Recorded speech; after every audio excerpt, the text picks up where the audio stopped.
So turn your screen share off. Yeah, thank you.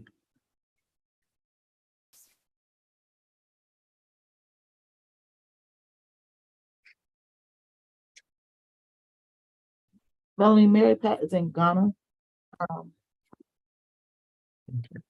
So text me anybody that's not on. I pretty much can see who is on. I can see who is on. So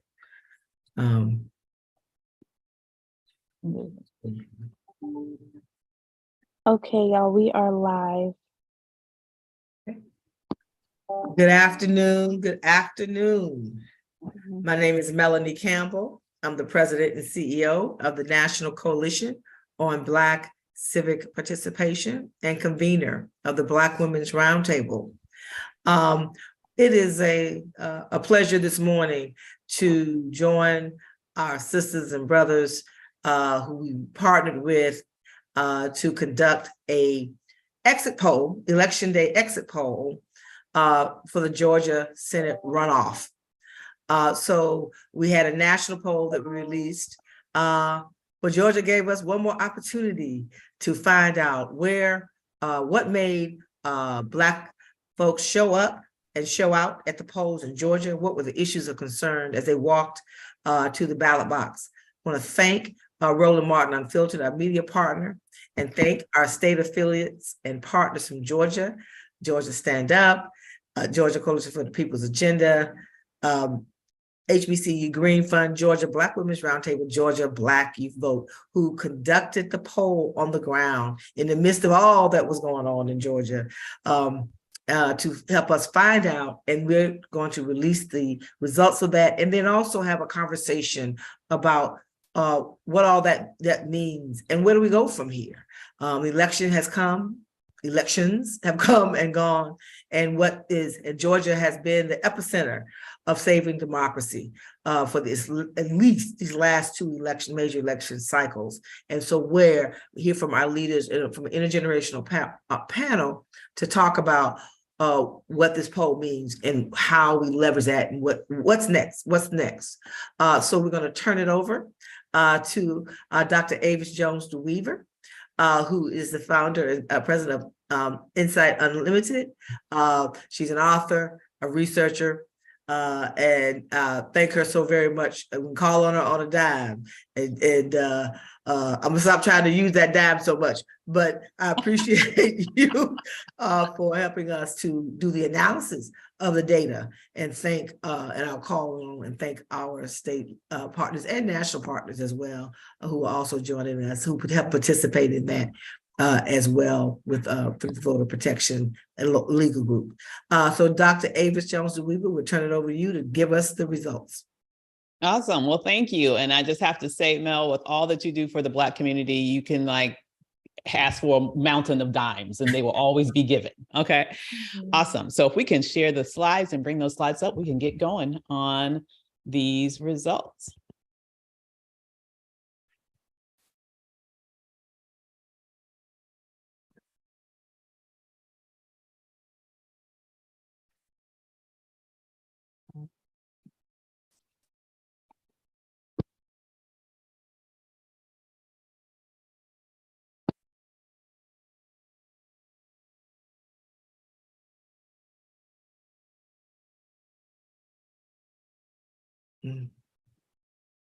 So as we're waiting to work through the technology, I will go ahead and also thank our state and national partners who are joining us today.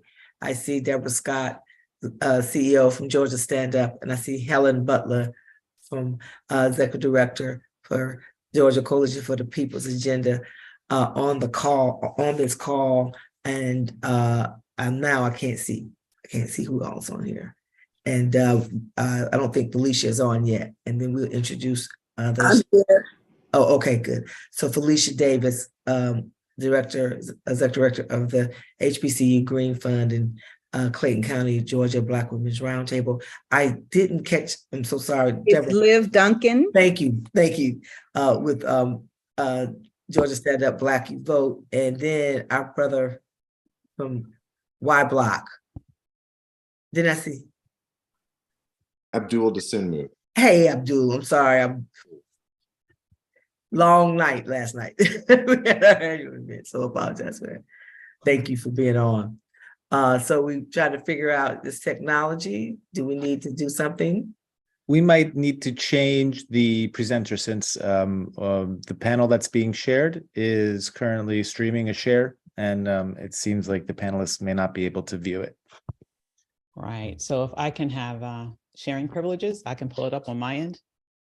You should have that now, Dr. Avis. All right. So- Okay, first that share needs to be discontinued before I can pull mine up. Thank you. Yes. All righty.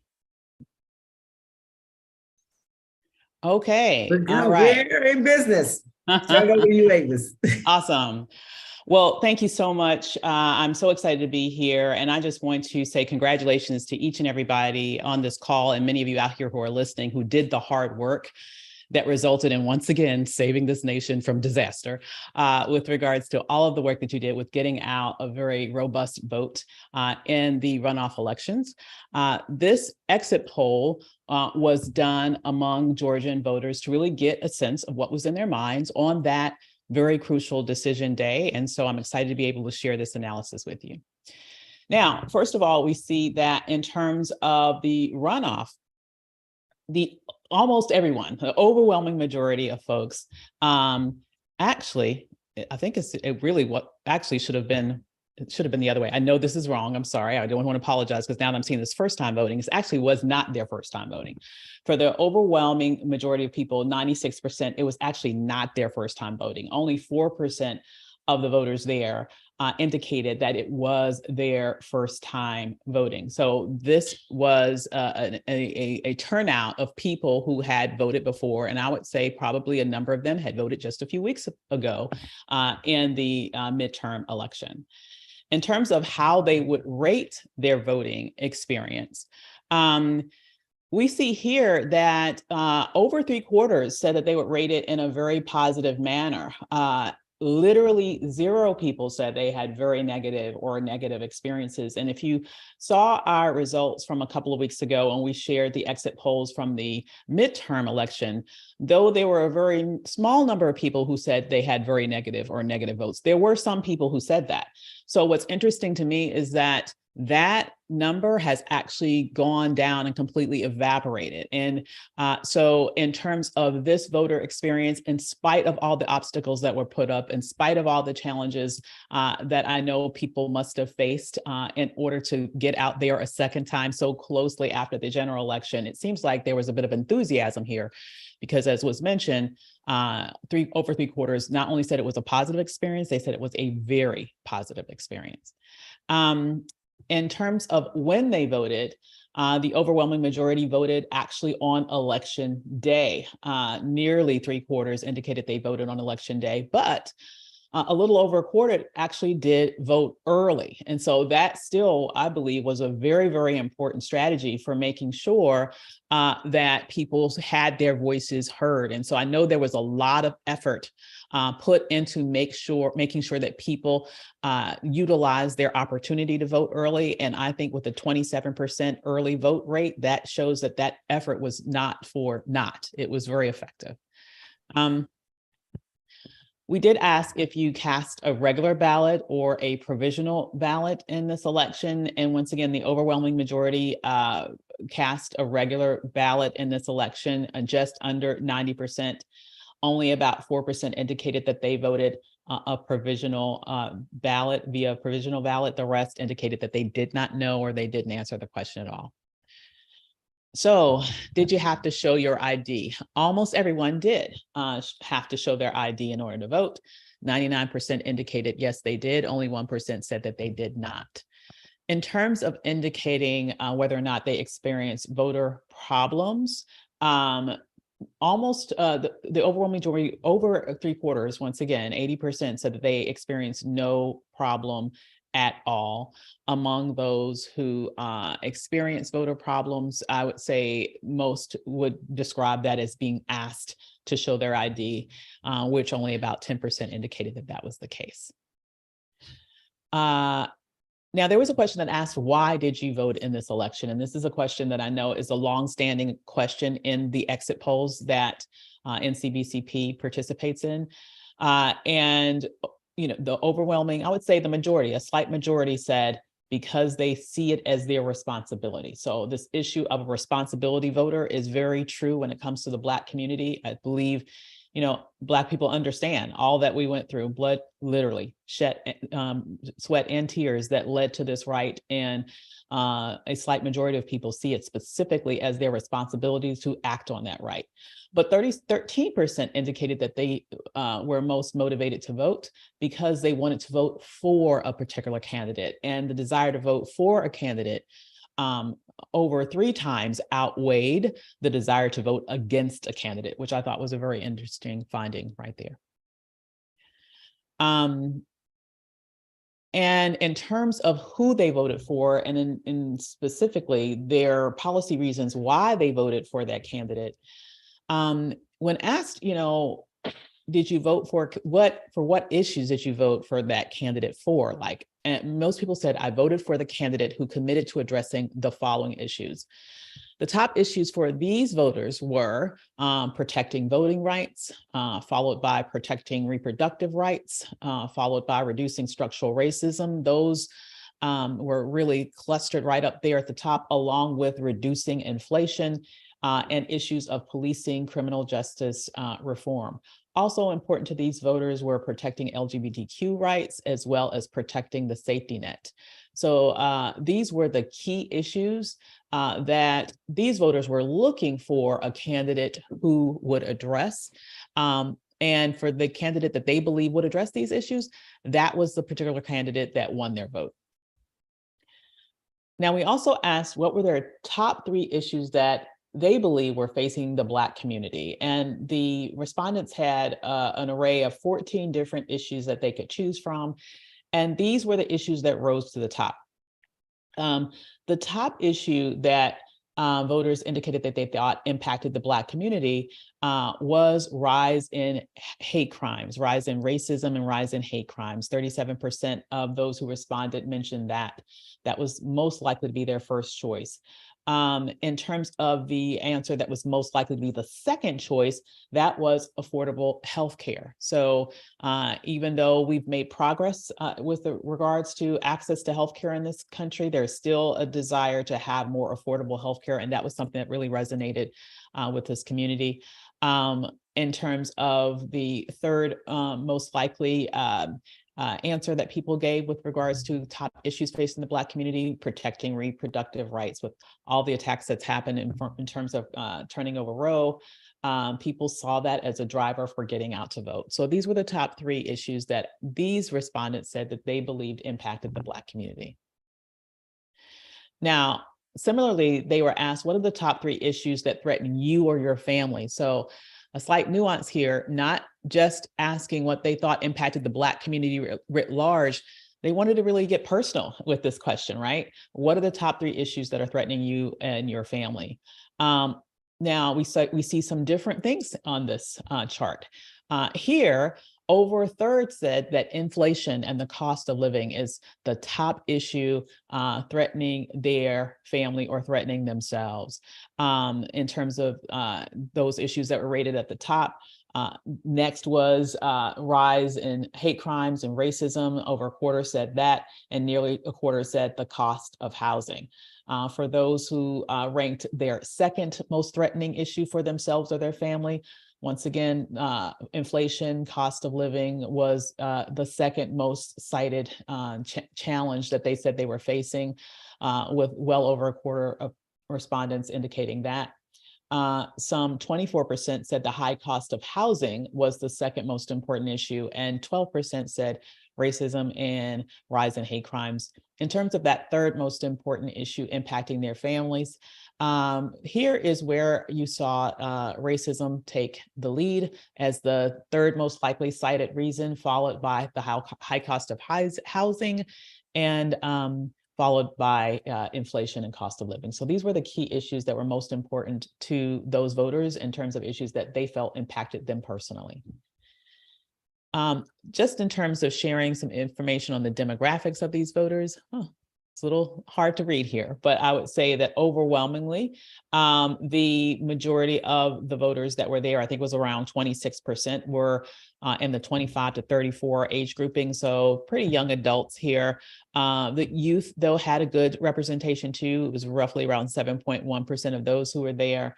In terms of the those who are in their middle age years, I would say almost approaching at least 35 to 44s. There we had about 20%, followed by those that were 45 to 64. And interestingly, you had the 65 plus following only second in the level of representation, second to last in the level of representation with regards to the age groupings. In terms of gender, you did have more women that responded to the exit poll than men. About 43% of the respondents here were women compared to only a little over a quarter of men. And in terms of, oh, here's the correct age where we can see it there. It looks like there was an extra slide in there. So you can see it better there in terms of the age demographics. In terms of education, we see that the majority of the people who answered that question, the plurality of them said that they had some college. So just a little bit over a quarter, followed by college grads were 24%, 13% had a postgraduate education, 8% said that they had a high school graduation. Less than 1% said they had less than a high school education. With regards to the income range of those who responded here, we saw that 24% made somewhere between $25,000 to just under $50,000 a year, followed by those who made $50,000 to just under $100,000 a year. So about half the sample ranged somewhere in that space between 25 and just under 100,000 a year. The next largest grouping of representation was those who made under 25,000, which was about 17% of the respondents. And in terms of employment, we see that 44% were employed full-time, with just 5% employed part-time and 8% self-employed. The rest were either unemployed, retired, or students. Did not have, in this particular sample, a percentage that was more than 1% that were representative of the military. And with that, I will stop and turn it over to Melanie. Thank you, Avis. I have a follow-up question for you, and then ask Angelo if there's any media on that have a question for Avis. When Avis, we conducted the exit poll, the national poll, and one of the things that I saw that stood out was that in Georgia specifically, compared to the national poll, when you ask that question about on that personal level, that you saw more economic issues that impacted your daily life. So I don't know if you had a chance to kind of think through that, what you think may, and I'm definitely going to let our leaders from Georgia to really ask. I'm going to ask you that question as part of our roundtable. What does that mean? You know, and in real life, what does that mean, and what's happening in Georgia? You think that those numbers came up? You talk about inflation and cost of living and affordable housing. Absolutely. And then just any thoughts about that, and then Angelo, if there's anyone or Q who are monitoring, if anyone has any questions from the media.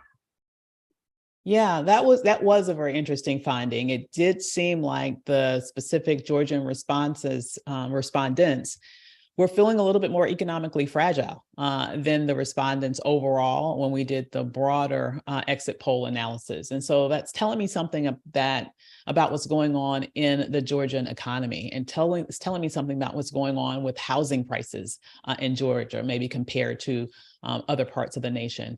It's really telling me something about how this, southern space is probably having prices that don't feel very Southern. We oftentimes think of Southern as being more affordable pricing for housing and all these other things. Well, in many ways, Georgia has matured in recent years into being very much a very, very, I would say in many respects, up and coming area. I almost call it specifically Atlanta. It's like the Hollywood of the South, right? And so there are a lot of price escalations apparently that are going along with that it seems have creeped outside of Atlanta and probably have hit Georgians, broadly speaking, making ends meet a little bit more difficult these days.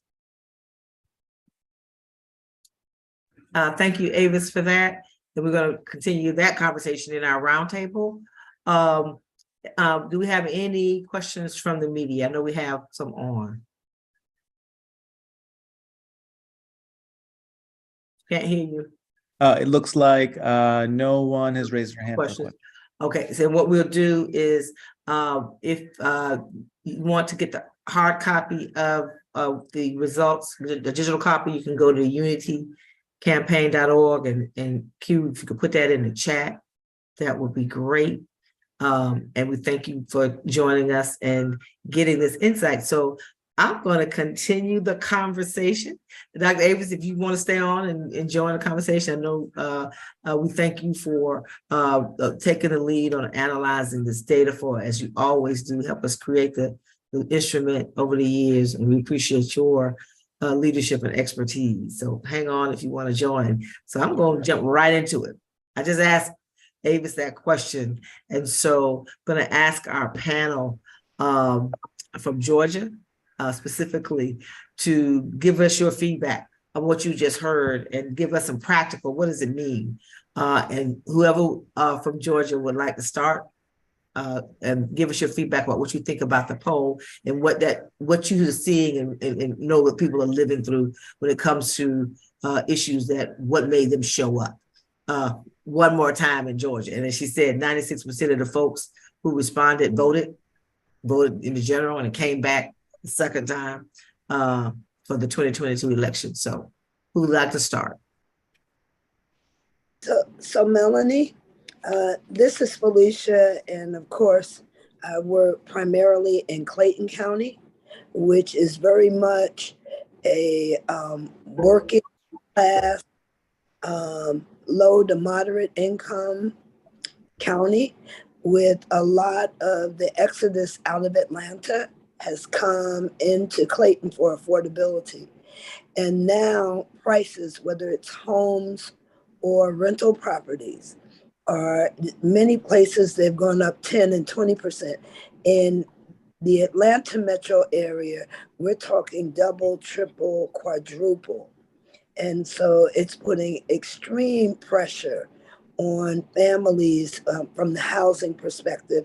And then on top of that, you have the inflation in all the other areas.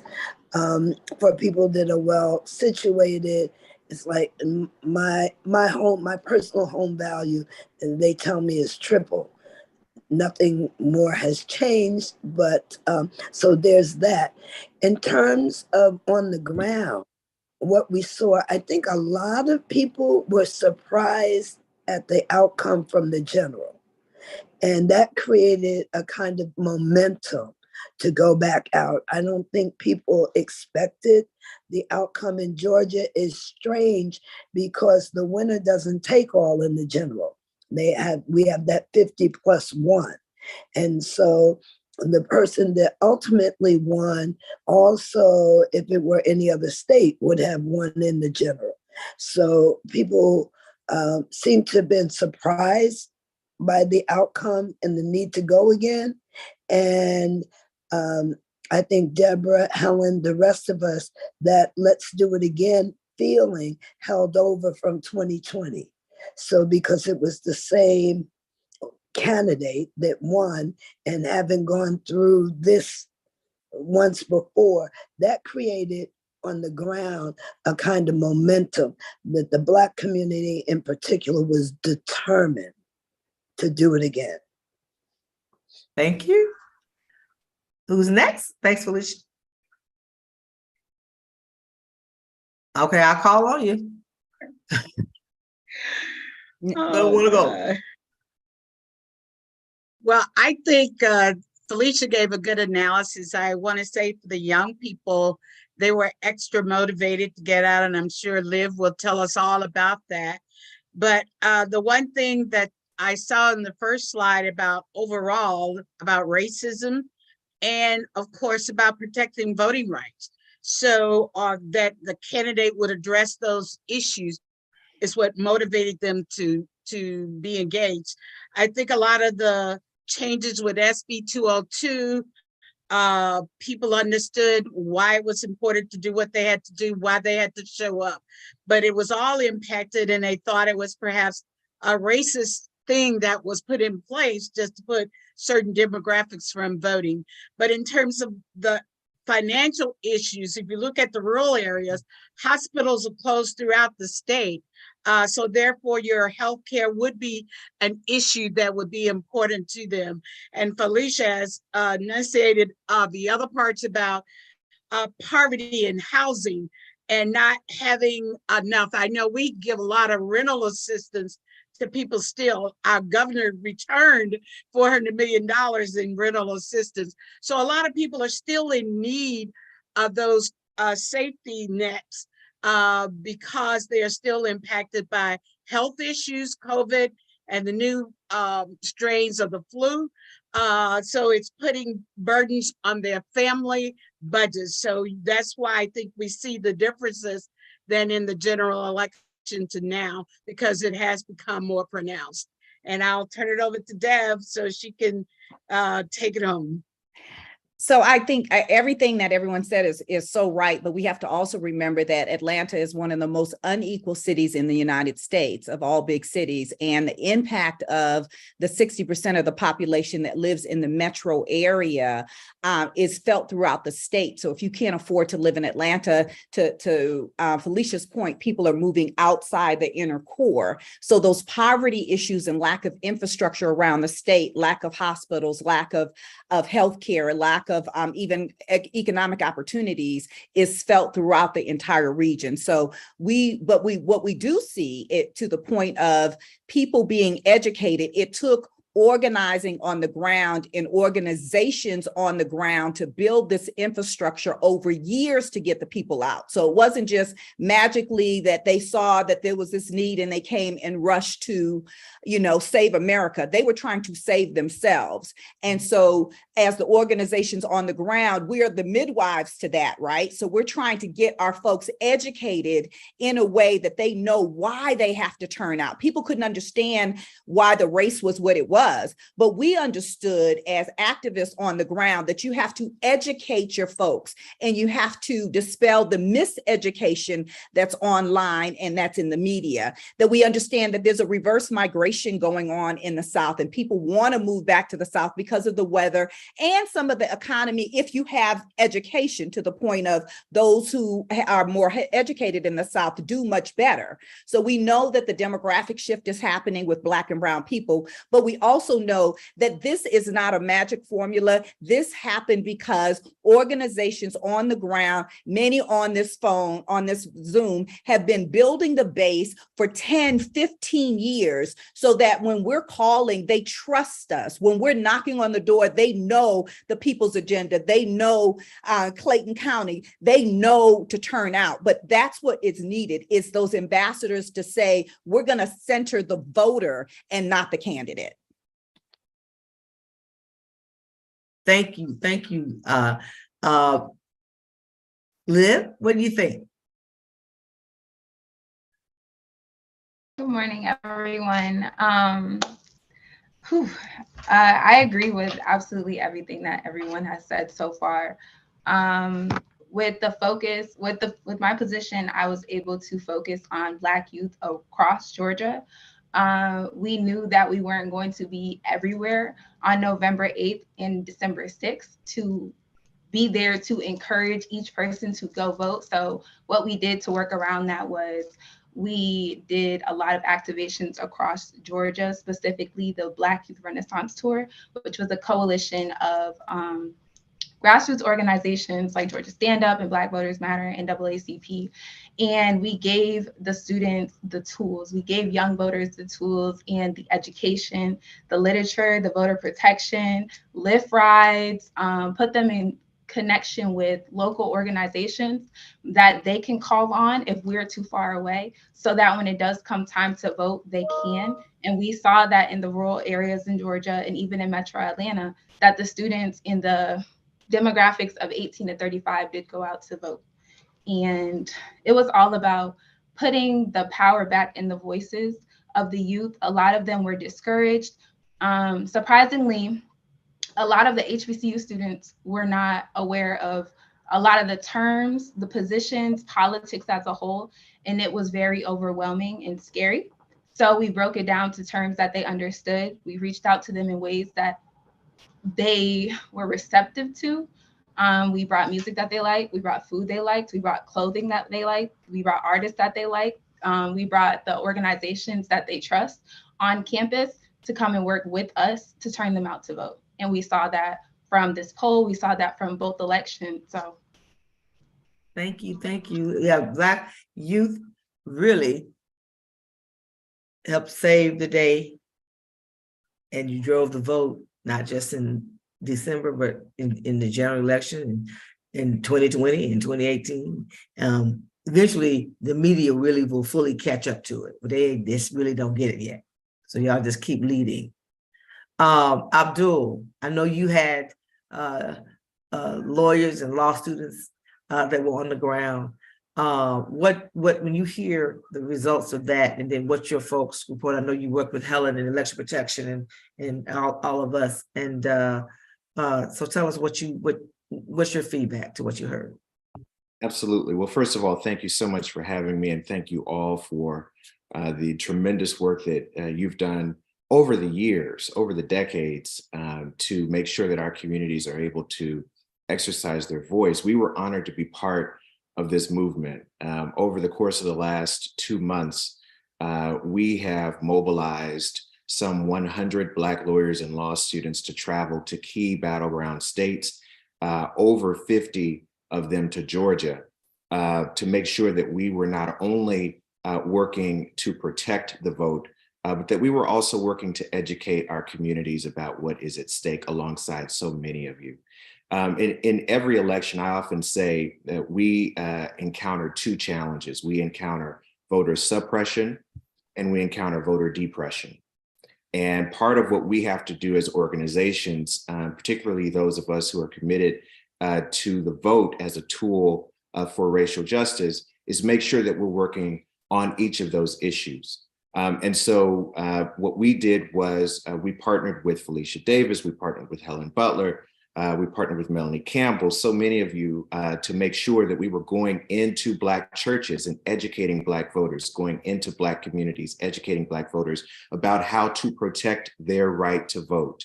So not just encouraging them to vote, but making sure they had the information and the tools and the resources they needed to protect their vote on election day. And also just making sure that we were clear with voters about what is at stake. You know, we often say at Y Block that Gil Scott-Heron said the revolution will not be televised, right?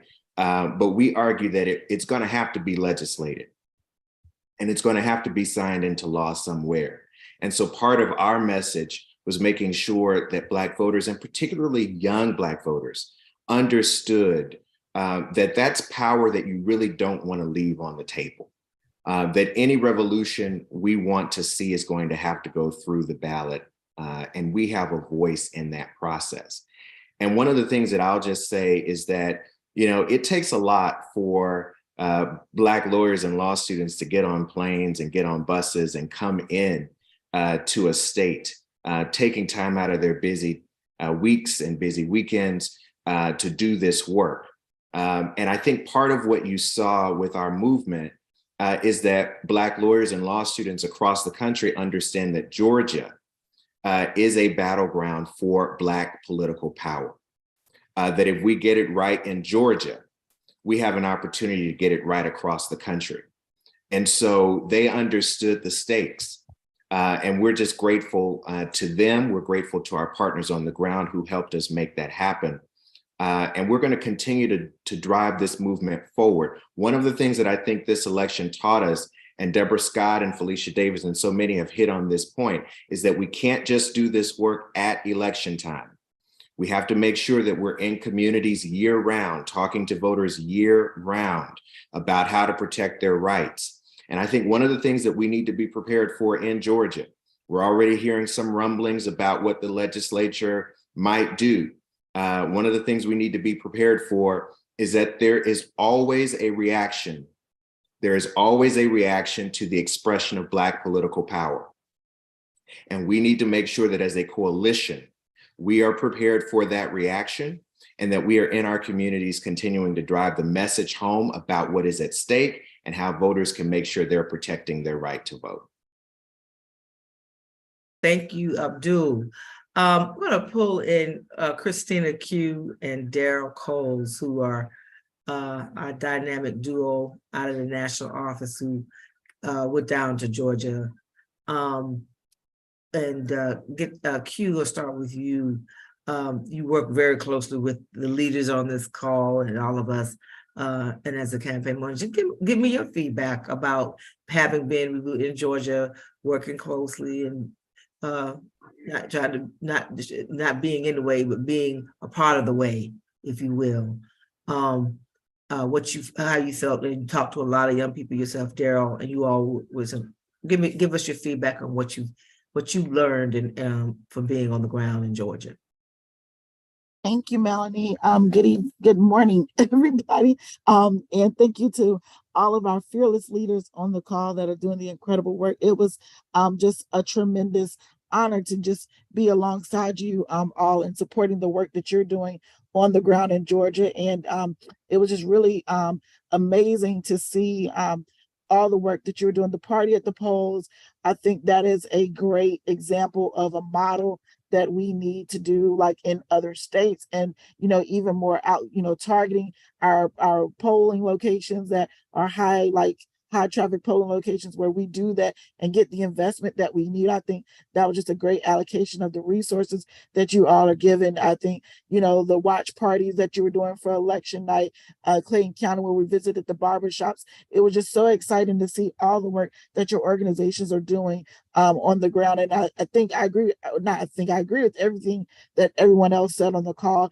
The continued investment is what's going to be key, because we're going to need to educate and inform and empower. And I think the only way to do that, though, is to have that investment early on so that we can do that throughout the year, and that our leaders on this call and in the other states that we support all have the resources they need on the ground to do the amazing work that they do, because they are the experts. They know what to do, but they need to be supported to be able to implement the work that they need to get done. And I think it was also just so powerful to see our Clark Atlanta students who came on election day and volunteered and did the election day monitoring.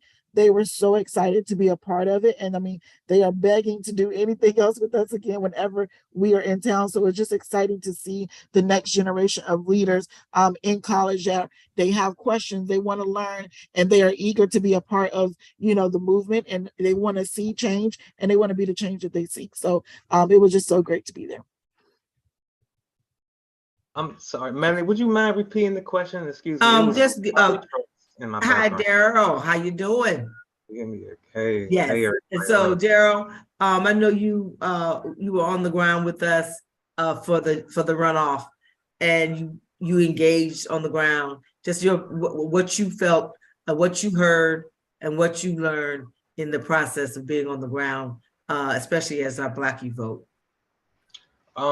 Well, I learned a few lessons. I learned the importance of coalition building and just partnerships and just effective communication from partnering with NCBCP, the National Urban League, Georgia Stand Up. I learned that every organization, literally, every person has a role to play in the liberation and justice for our people. From seeing Georgia Stand Up, being located opposed to the party, as Q was just talking about. They had food trucks lined up for weeks. You had so many different people of ethnicities and different classism there, from middle class to poor, and everybody was just socializing, communicating, and our people, they're starving for this knowledge to see Liv go on campus to different colleges to talk to the students, and they was just receptive to what everything she was saying.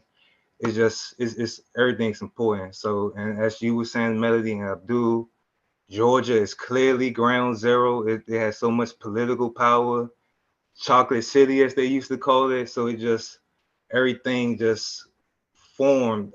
It was history. We was literally living in history. And so as Q was, just to elaborate on Q point, Deborah, Liv, and so many other great leaders, they're the experts. And we just have to do more to support them and give them the tools they need anyway and beforehand. So it's not, so when election cycle does come, our people already have the knowledge or the tools they need. So when the right candidate comes, we all already registered to vote and we can ready to use our power. So I'll forever remember the conversations Deborah, Liv, Abdul when he was in the institution. So thank you for having me, and I learned a lot. Thank you, Daryl. So we're going to do one fast round with everybody. So what's next? So what do we need to do? Folks turned out. They turned out in Georgia, and they turned out in a whole lot of other states that we worked for the general. So I'm going to just ask, I'm just going to call your name and just quickly just tell us what's next, what you're going to do next. If you want to hone in on your organizations, or what do you think we all should be doing? I'll start. And I'll start to say that the enemy never sleeps, and that all the work that's been done, those same people who tried to stop us are not going anywhere.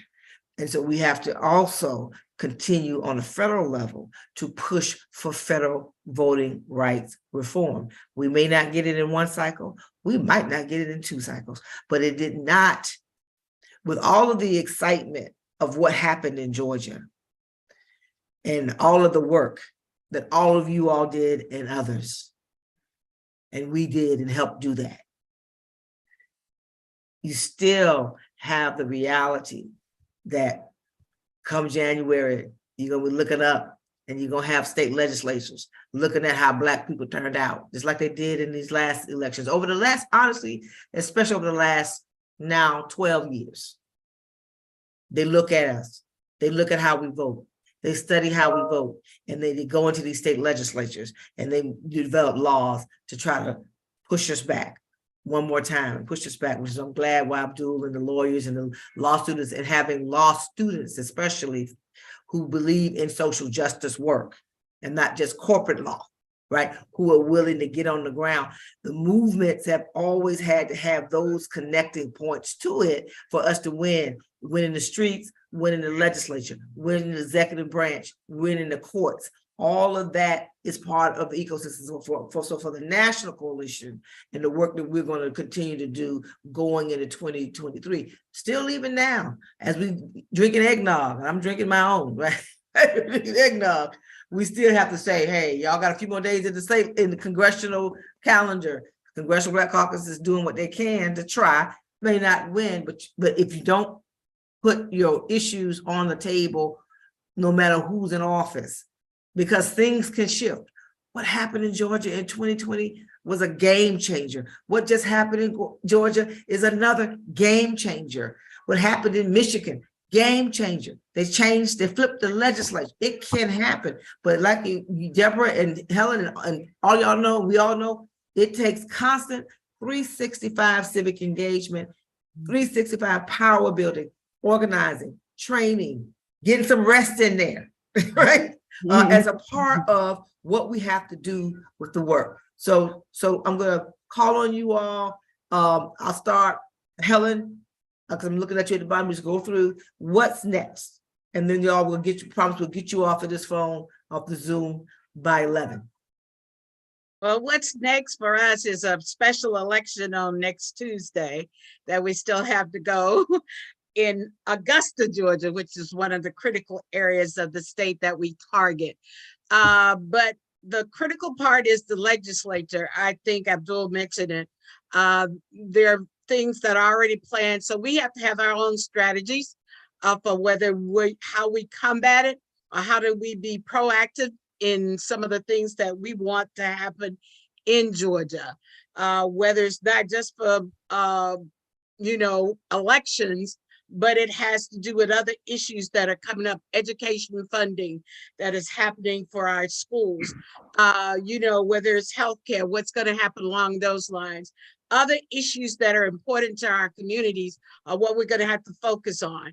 We're going to be real in the thick of our legal cases that we've already filed that will be coming up to be heard or, deposed with the people that are involved from a redistricting standpoint, as well as our lawsuit with regards to SB 202 itself.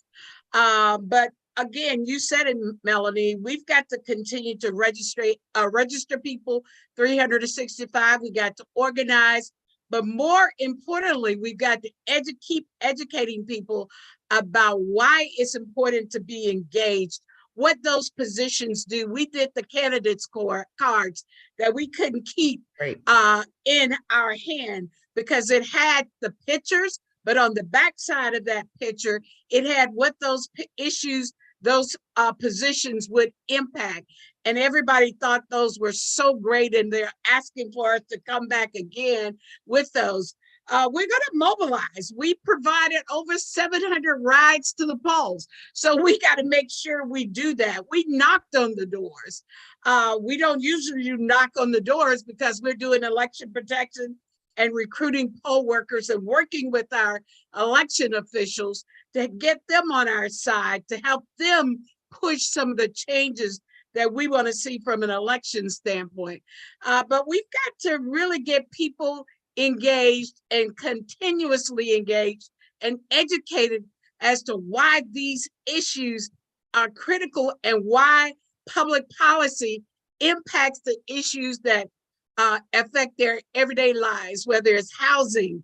The mayor just appointed a new labor department. How would that impact you as a citizen of the city of Atlanta? Those kinds of things to keep people engaged and motivated to understand that they've got to show up no matter what election is on the table. They got to really have a culture of voting. It's got to be second nature to them. It can't be just when the president is on the ballot or when somebody popular candidate is on the ballot. It's when the Board of Education people are on the ballot. It's when your city council is going to be on the ballot. Next year, we have 530 cities, and we're going to have city council races and mayoral races next year. So we've got to concentrate, but we got to understand that all of those positions are interconnected, and that if you want your lives improved, the money that is dispersed by these political positions, you need to know them and make sure they do what you want and hold them accountable so that your community can thrive. Economic development. We've got to go back to a livable wage, not a minimum wage, a livable wage, which is way above $15 an hour. So those are kinds of issues that people have to understand that elected officials impacted. And if you want to be your lives to improve, you got to be engaged and can't let other people take your power away. Because when you do let other people vote, they taking your power and using it for their benefit. Amen. Amen. Thank you, Helen. Deborah, and then Liv, and then Felicia, and then we'll do one round with our national partners and our team. Great. So I'm glad all the things that Helen said, are all necessary in what we're going to do. Part of what we're doing now is we have engaged a tremendous amount of young people throughout the state, and whether they were organizers on the ground or working with the student program. And so, unlike other campaigns where you can just throw the stuff in the trash and go on and move on, we now have this collection of people that we have seeded into for a year.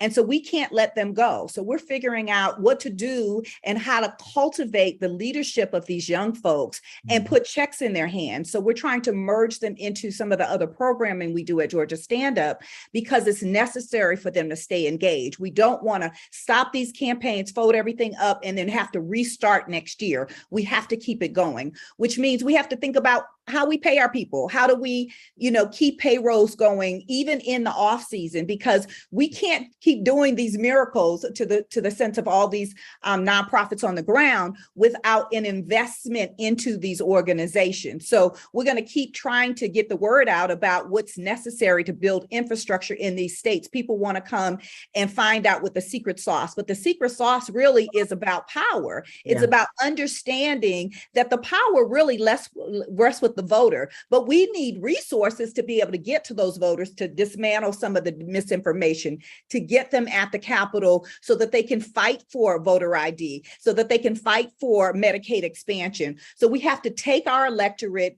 get them educated, and get them activated so we can keep rinsing and repeating and doing it again and building the power structure that is only just begun here in Georgia and will go throughout the rest of the South. Thank you. Thank you, Deb. Liv, anything you want to add?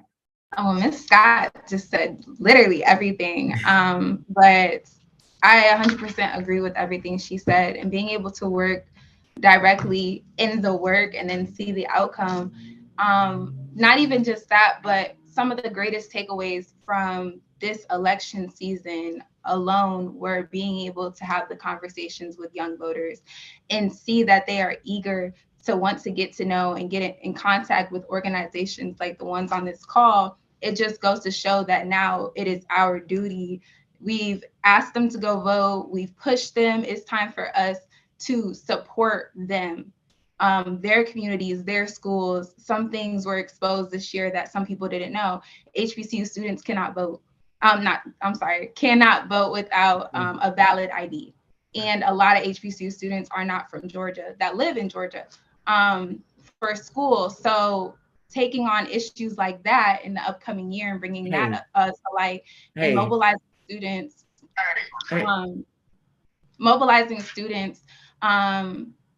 to get on those issues and understand that those issues directly affect them and can be changed because Black youth have the power. But I think it is everyone's responsibility to continue the investment that everyone has started in the youth and in these communities. They're eager, so it's time to figure out the best ways to reach these communities and to continue the work. Thank you, Liv. Felicia. So I'm going to go just a little bit different direction, because on the ground, we did encounter the misinformation in two big ways. One, credit is given in odd ways to who accomplishes what. And there's a disconnect with voting and the positive things that are accomplished. So from my end, especially looking in Clayton County, we have to do a much better job of connecting the dots and taking credit for the successes that we have along the way. So as organizers, we spend a lot of our time trying to push people to next. And we run where we're losing with the misinformation is all these negative things. They're not true. So we found, especially a lot of the young men we had working, were spending a lot of time educating their brothers about what's really going on, who's really doing what, and what's happening on the ground and how their vote can matter. Because there was a sense in the community, well, we voted before and nothing has changed. And the credit given for things from COVID to small business to investment, it's really misinformation is out there that pits the women against men, the community against other people of color communities. That is alive, and we don't pay as much attention to that because we're busy trying to register people, inform people, get them to exercise their right. And so we haven't, I think, sufficiently tackled this body of misinformation that is strategically targeting our community. And it is making inroads in our community. So as we go forward, in 2023, elections are local And local elections are perfect opportunities for sharing with people the precise impact that the vote will have on what's going on where they live. So we need to take that opportunity, but in a national way, we need to take credit for our successes, that in fact our young people are voting, in fact our communities are mobilized, and not just the suppression side that we have to also fight, but lift up. So we celebrate. And that's an amen, you know, and that's the amen, because they don't. A lot of times we organize and we work and we fight, and then we wait for the next fight, and then that in between that fight is to leverage what you did do and know that you are making that it does matter, whether you're talking about voters or organizations. And we spend a lot of time, and I can speak for myself, for the National Coalition, we have to spend more time. Part of why we're doing this conversation, quite honestly, right? Why we're doing this conversation. Yes, we should share data, but people need to hear from you, hear what is happening, know that it does matter, and that you can, when the election is over, then you leverage that vote, that in between that election, all that happens, and give people some joy. What was great about being out there on the streets, and being at the party to polls, and being on the ground in the barbershop in Clayton County, and going over in Southeast, and being at IBE, being the togetherness part, and going out to Stonecrest, where you had a lot of our national organizations come together who don't get a chance to come together. Everybody had their buses doing their thing. We had a moment where our community wants to also see us unified. Part of the challenge for us, and somebody brought it up, I can't remember which one of y'all said it, I think Q may have been you, that our movements have to be funded. They have to be funded 365. Black people, Black women, Black young people, we are driving this vote. We have to educate Black men who are being very much targeted in a way to keep them feeling they don't have power. We heard that, Daryl, earlier on when we were doing those conversations through Black You Vote with the, what y'all call them, Twitter spaces, right? I don't have a political home. I don't see so that's the other part, Felicia, that you brought up, right? And Abdul with the lawyers. We know we got a lot of work to do. I'm going to say thank you to everybody. Abdul, I'll give you, a minute to say anything else that you'd like to say, or why Block is getting ready to do. And we're just going to close this thing out after that. So Abdul, and then we'll have 1 or 2 more words from Daryl and Q, and we're going to wrap this up. Absolutely. I'll take 30 seconds. If you are a conservative law student, the minute you step onto a law school campus, there are organizations that you can join that will capture your interest and plug you into conservative efforts on the ground to roll back voting rights, to roll back civil rights, to roll back women's rights. And there is no Black-led counterweight that is civil rights focused to that. It just doesn't exist until we came along. And that is our vision. Our vision is to make sure that when a Black law student who cares about civil rights, who cares about voting rights, who cares about our community, steps onto the law school campus, they have a platform through YBlock to plug into organizations like Georgia Stand Up, like HBCU Green Fund, like the Georgia Coalition, and like the National Coalition on Black Civic Participation, to really harness their legal talents and harness their legal skills in support of our communities. And so that's what we're going to be building over the course of the next several months and several years and into perpetuity, is to make sure that we can produce the next generation of Thurgood Marshalls and Constance Baker Motleys and Marian Wright Edelmans, right, who are plugged into our communities, who are not just doing the corporate work, but who are connected to the grassroots organizing work that really builds power for our communities. We are behind as a movement in that work. And our goal as an organization is to catch us up and move us forward to make sure that we have a legal army that is prepared for the next generation of fights. Well, thank you, Abdul. And we met all of those folks. It was just the energy not just, you know, the difference.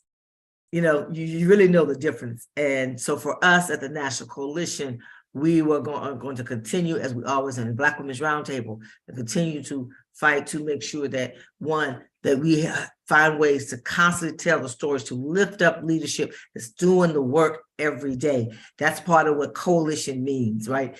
And the other part with our institute at Clark Atlanta, that we will be having fellowships and internships, not just for students in Georgia, but across the South in the next school term, that we could continue to work with those students, work with the political science departments and others to utilize the Institute as a place for folks to come to and gather and be able to have some long-term thinking around building and sustaining and protecting Black political power in this country for generations that don't even know yet what it means for their lifelong living. And so that's part of what we will continue to do. We have our Black Women's Roundtable National Women of Power National Summit coming up in March. We will be on the ground. Like I said, we're gonna take a little time, drink a little eggnog if you drink it or not. You know, it could be non-alcoholic or whatever, or spirits in it, whatever. Because part of movement is to take care of ourselves and have a respite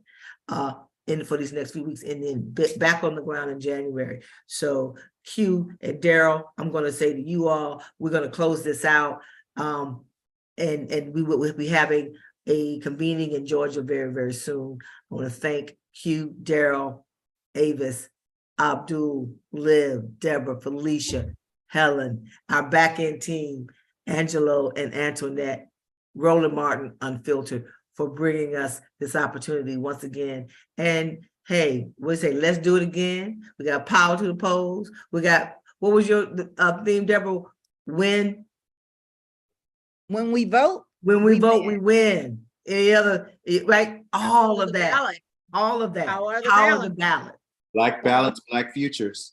All right. Did I miss one? Right. when our rights are under attack, what do we do, Liv? Stand up, fight back.